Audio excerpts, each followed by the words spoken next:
විශේෂයෙන්ම මීට පෙර අපේ ආණ්ඩු පක්ෂයේ කරුණු යෝජනාව ඉදිරිපත් කරපු කෞශල්‍ය මන්ත්‍රීතුමියත් ඉන් අනතුරු අදහස් දක්වපු අපේ ඇමතිවරුත් ඉතා පැහැදිලිව ප්‍රකාශයට පත් කරා.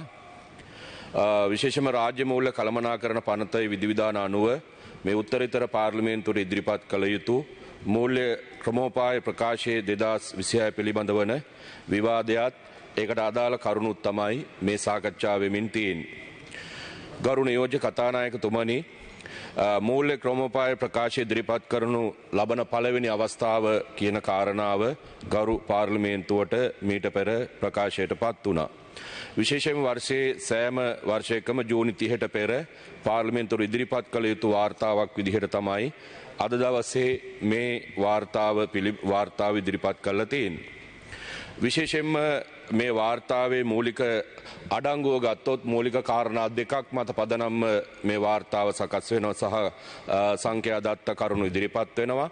එකක් අපේ රාජ්‍ය ආදායම සකස් කරගන්න ආකාරයත්, දෙවෙනි කාරණාව විශේෂයෙන්ම අවදානම් හඳුනා ගැනීම හා ඒ අවදානම් අවම කිරීම සඳහා අවශ්‍ය ගත යුතු පියවර සම්බන්ධයෙන්ුත් ඒ අවශ්‍ය කරන ක්‍රමෝපායන් මේ වාර්තාවත් එක්ක සාකච්ඡා වෙනවා.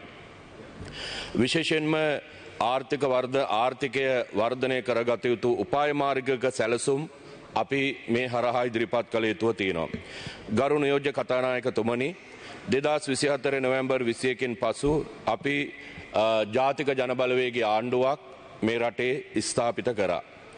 අපට තිබිච්ච ප්‍රධානම අභියෝගය තමයි විශේෂයෙන්ම පසුගිය අවුරුදු කිහිපය ඇතුලේ අපේ රටේ ආර්ථිකය බිඳවට්ටලා, ආර්ථිකය බංගලොත් කරලා, ඒ වගේම අපේ රටේ විදේශ සංචිතය සැලකිය යුතු ප්‍රමාණයක රට ඉදිරියට යන්න බැරි මට්ටමට, ආනයන ක්‍රියාවලිය පවත්වාගෙන යන්න බැරි මට්ටමට අපේ රටේ විදේශ සංචිතය දුර්වල කරලා සැලකිය යුතු මට්ටමකින් අර කලින් අපේ අදහස් දක්වපු විජේසිරි මන්ත්‍රීතුමා මතු කළා වගේම අපේ රටේ දැවැන්ත පෝලින් තත්ත්වයක් ඇති කළා, විදුලිය දී ගන්න බැරි වෙන්න, තෙල් ටික දී ගන්න බැරි වෙන්න, ඖෂධ ටික දෙන්න බැරි වෙන මට්ටමට, ගොවියට පොවර ටික දී ගන්න බැරි වෙන මට්ටමට අපේ රටේ ආර්ථිකය බංගලොත් තත්ත්වයකට ඇති කරා.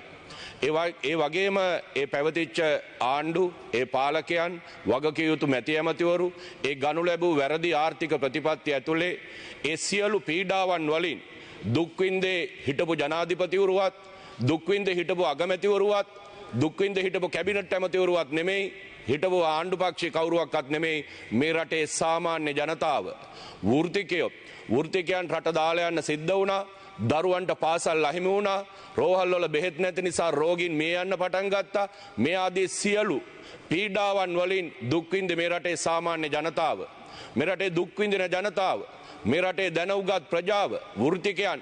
ඒ නිසා අද මේ ආර්ථිකය පිළිබඳ විවිධ අදහස් යෝජනා ඉදිරිපත් කරන, විවිධ අපේ වැඩපිළිවෙල මෙහෙම අඩුයි, මෙහෙම හරි නෑ, මේ ඉලක්කම් අදි, මෙහෙම යන්න බෑ ආදී වශයෙන් අද විවිධ කතාබහ මේ සමාජයට ගේන්න උත්සාහ කරන විපක්ෂයේ උදවිය තමයි එදා මේ රටේ සාමාන්‍ය ජනතාවට හුස්ම ගන්න බැරි වෙන මට්ටමට මේ රටේ ආර්ථිකය බංකොලොත් කරලා විනාශ කරේ. ඒ නිසා වත්මන් ආණ්ඩුවේ අපේ පළමු අභියෝගය වුණේ අන්නේ වට්ටපු ආර්ථිකය, බිඳවට්ටපු ආර්ථිකය, බංකොලොත් කරපු ආර්ථිකය ක්‍රමානුකූලව අපේ රටේ ස්ථාවරත්වයකට ගේන්න. ඒ නිසා අපේ පළමු අභියෝගය වුණේ ආර්ථික ස්ථාවරත්වය මේ රට තුළ නිර්මාණය කිරීම.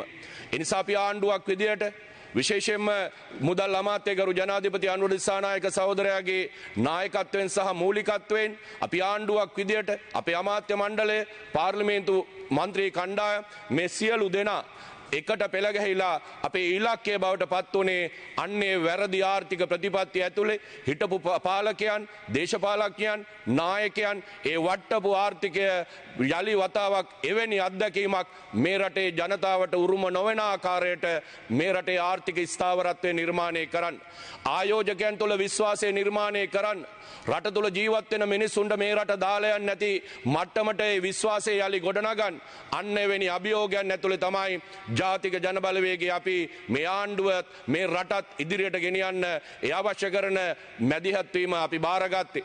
අද අපට පුළුවන් වෙලා තියෙනවා ඒ ක්‍රම ඒ වැඩපිළිවෙල ඇතුලේ අපේ රට ක්‍රමානුකූලව ඉදිරියට ගෙනියන්න. ඒ වගකීම අපි දැන් ඉටු කරමින් තියෙනවා.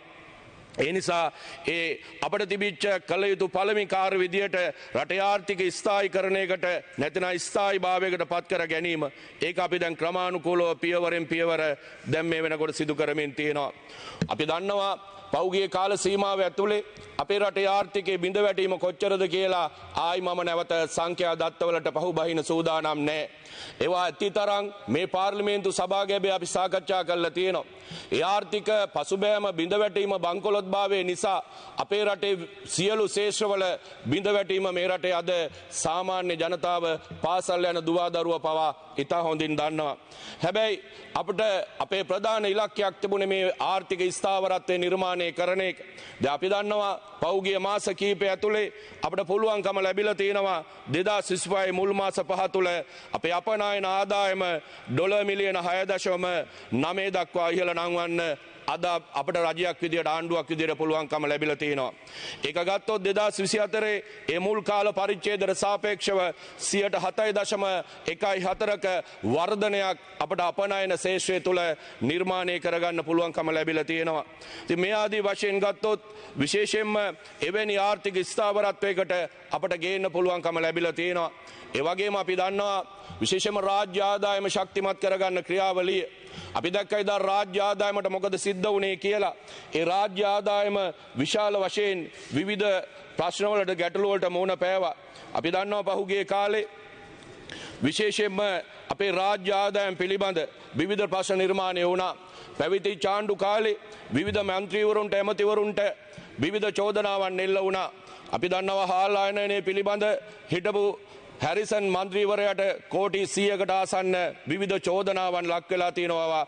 කොයිතරම් විමර්ශනය වුණාද අවසන් වුණාද කියලා පැහැදිලි නැතත් විවිධ සමාජයේ විවිධ තම කන්ටේනර් පිළිබඳ කෝටි 50 චෝදනාව, හයිවේ ටෙන්ඩර් වලින් කෝටි 450ක විවිධ චෝදනාවන්, ඒ වගේම සමෘද්ධි ඒවකට හිටපු ඇමතිවරයාට කෝටි 30ක චෝදනාවන්, විදේශ ශ්‍රමිකයන්ගේ කෝටි 50ක චෝදනාව, බාල බෙහෙත් උපකරණ කෝටි 1500ක, ගල් අඟුරු කෝටි 180ක, හම්බන්තොට වරාය කෝටි 1500ක මේ ආදී වශයෙන් මේ රටේ රාජ්‍ය ආදායමට එකතු වෙන්න තිබිච්ච මුදල්, ඒවකට හිටපු විවිධ පාලකයන් සහ පක්ෂවල අය, විවිධ මැති ඇමතිවරු තමන්ගේ සාක්කුවට දාගත්තු ආකාරය පිළිබඳ මේ රටේ විභාග කළා අවසන් කළා විනිශ්චය කළා අවසන් නොවුනත් තවම ඒ චෝදනාවන් සහ ඒ මූල්‍ය අපේ රටේ ආර්ථික මට්ටම විනාශ වුණේ කොහොමද කියලා පැහැදිලි. අපේ රට වැටෙන්න ආර්ථිකමය වශයෙන් වැටෙන්න බලපාව ප්‍රධාන කාරණාවක් තමයි අපේ රටේ මූල්‍ය විනයක් පවත්වාගෙන යන්න හිටපු හැම පාලකෙක්ම අසමත් වෙලා තියෙනවා. හිටපු හැම ආණ්ඩුවක්ම අසමත් වෙලා තියෙනවා. නමුත් අද අපි ක්‍රමානුකූලව වත්මන් ආණ්ඩුව මුදල් අමාත්‍යකරු ජනාධිපති අනුර දිසානායක සහෝදරයා ඇතුළු අපේ ආණ්ඩුව මේ රට නැවත මූලික ආර්ථික ස්ථාවරත්වයේ ගොඩනගා ගැනීමේදී එතෙක් මේ රටට අහිමි වෙලා තිබිච්ච මේ රටේ ආණ්ඩුකරණය තුල දැක්කේ නැති Sooriyarachchi you have 2 more minutes. ස්තුති නියෝජිතව ඒ මූල්‍ය විනය අපි නිර්මාණය කරන්න සමත් වෙලා තියෙනවා. ඒ නිසාද එක පැත්තකින් මූල්‍ය විනය අපි නිර්මාණය කරමින් ඒ අවශ්‍ය කරන වැඩ කටයුතු ටික අපි කරගනිමින් යනවා. අපි දැක්ක මීට කලින් විශේෂයෙන්ම කෝටි 8 ලක්ෂයක ආයෝජන වලින් කෝටි 5 ලක්ෂයක්ම බහිරවය ගිලලා කියලා විගණන වාර්තාවකින් ඔප්පු කරලා තහවුරු කරලා තියෙනවා.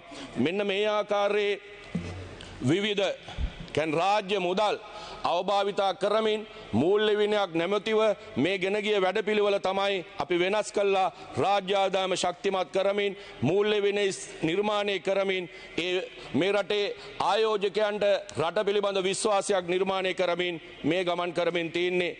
රාජ්‍ය ආදායම වැඩි කර ගැනීම ඉලක්ක ගත්තොත් අපි ඉලක්කගත පුරෝකතන ඉලක්ක සීමාව ඉක්මවමින් ක්‍රමානුකූලව ගමන් කරමින් තියෙනවා. අර කලින් ප්‍රකාශ වුණා වගේම රාජ්‍ය ආදායම ඉලක්ක ගත්තොත් දේශීය ආදායම් දෙපාර්තමේන්තුව මේ සීමාව ඉවරනකොට 101 දක්වා තමන්ගේ ඉලක්ක සපුරා ගනිමින් තියෙනවා. සුරාබදු දෙපාර්තමේන්තුව 104ක ඒ ඉලක්ක සපුරා ගනිමින් තියෙනවා. රේගු දෙපාර්තමේන්තුව